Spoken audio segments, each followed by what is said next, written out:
Hello everyone, welcome to RPSC study hub. RAS mains की question answer series चल रही है अपनी।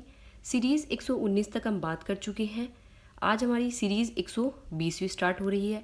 सीरीज़ 119 में हमने ज्योग्राफी के 10 मार्कर यानी 100 वर्ड्स के प्रश्नों को डिस्कस किया था। आज की सीरीज़ में हम 2 मार्कर 15 वर्ड्स के प्रश्नों को डिस्कस करेंगे। ओके, तो आइए स्टार्ट करते हैं आज का पहला प्रश्न।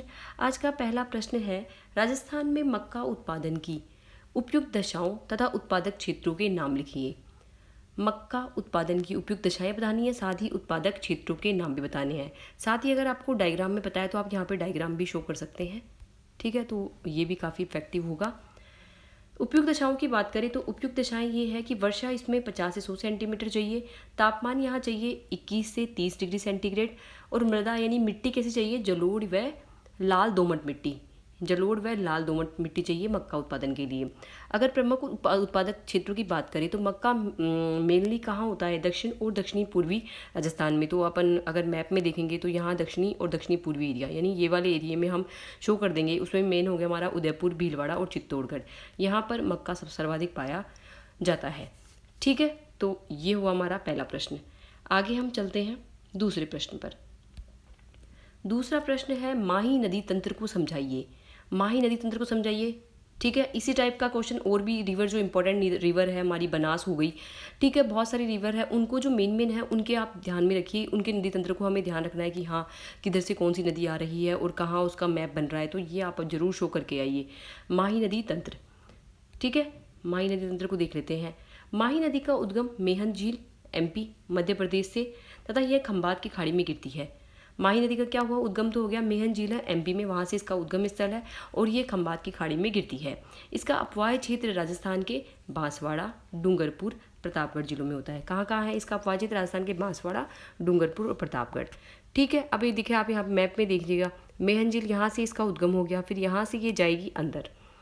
ठीक है, फिर वहाँ पर ये बांसवाड़ा में, राजस्थान के बांसवाड़ा में और डूंगरपुर में, प्रतापगढ़ में, और माही बजाज सागर डैम भी जो है इसी का पार्ट हो गया। ठीक है, उसके अलावा इसकी प्रमुख सहायक नदियाँ हो गई हमारी मोरेन, अनास, सोम, कमला, अम्बा। ठीक है, ये इसकी हो गई माही की सहायक नदियाँ। अब खंबात की खाड़ी आप देख सकते हैं कि यहाँ उद्गम होती हुई बहती हुई ये यहाँ तक आएगी। खंबात की खाड़ी ये रही, यहाँ पर ही गिर जाएगी। इसकी कुल लंबाई की बात करें तो 576 किलोमीटर इसकी लंबाई हो गई है। साथ ही ये कर्क रेखा को 2 बार काटती है ये नदी, ध्यान रखिएगा। ठीक है, बांसवाड़ा ये रहा, देखो आप मैप में भी देख सकते हैं, बांसवाड़ा ये रहा। उसके अलावा मोरेन यहाँ से मिल रही है, इसमें सोम इधर से मिल रही है, जाखम। ठीक है, इराव नदी इधर से मिल रही है। ये सारा ही आप यहाँ पर शो कर देंगे। ओके, तो मैप को आप ध्यान से देख लीजिएगा, नोट्स पे बना लीजिएगा अपने हिसाब से। ठीक है, अब नेक्स्ट प्रश्न पर चलते हैं हम, क्योंकि 2 मार्कर में पूछा है तो हम 2 मार्कर के हिसाब से आंसर देंगे ना। नेक्स्ट है, भारत में मैंग्रोव वन वाले क्षेत्रों का उल्लेख कीजिए। भारत में मैंग्रोव वन वाले क्षेत्र कौन कौन से हैं, इसका उल्लेख करना है। भारत में मैंग्रोव वन वाले क्षेत्रों की बात करें तो सर्वाधिक मैंग्रोव वन हमारे पश्चिम बंगाल में पाए जाते हैं, 42.33%। नवीनतम आकलन के अनुसार सर्वाधिक मैंग्रोव वन कहाँ पाए जाते हैं, मैंग्रोव वन सर्वाधिक पाए जाते हैं पश्चिम बंगाल में 42%। फिर दूसरे नंबर पे आता है गुजरात, जहाँ पर 23.54%। अंडमान निकोबार द्वीप समूह में भी 12% के आसपास पाए जाते हैं। आंध्र प्रदेश में 8.11% के आसपास पाए जाते हैं। तो 4 मेनली जो है हमारे स्टेट्स हो गए हैं जहाँ पर मैंग्रोव वन पाए जाते हैं। इसके अलावा पश्चिम बंगाल में सुंदरवन डेल्टा, जिसमें सर्वाधिक मैंग्रोव वन पाए जाते हैं, उसके साथ साथ ये महानदी, गोदावरी, कृष्णा नदियों के डेल्टाई भागों में पाए जाते हैं। ठीक है, तो ये भी आप यहाँ पर मेंशन कर दीजिएगा, क्योंकि पश्चिम बंगाल में सुंदरवन का डेल्टा सर्वाधिक मैंग्रोव वन क्षेत्र वाला एरिया भी माना जाता है। नेक्स्ट है great dividing range. Great dividing range Australia में स्थित है, तो इसकी अवस्थिति व विशेषता बताइए। ग्रेट डिवाइडिंग रेंज की अवस्थिति बतानी है, विशेषताएं बतानी है। तो अवस्थिति आप देखिए, ऑस्ट्रेलिया का मैप बताइए, और ऑस्ट्रेलिया के मैप में भी कहाँ है ये देखो, पूर्वी एरिया में ग्रेट डिवाइडिंग रेंज पाई जाती है। ये रहा, ये पूरी लंबी पट्टी ग्रेट डिवाइडिंग रेंज की ही है। ठीक है, ऑस्ट्रेलिया के पूर्वी भाग में पूर्वी तट के समानांतर, ये भी आपको बताना है, ऑस्ट्रेलिया के पूर्वी भाग में और पूर्वी भाग के भी पूर्वी तट के बिल्कुल समानांतर उत्तर में केपयार्क से लेकर, ठीक है, दक्षिण में तस्मानिया तक ये पट्टी द्वीप के रूप में है।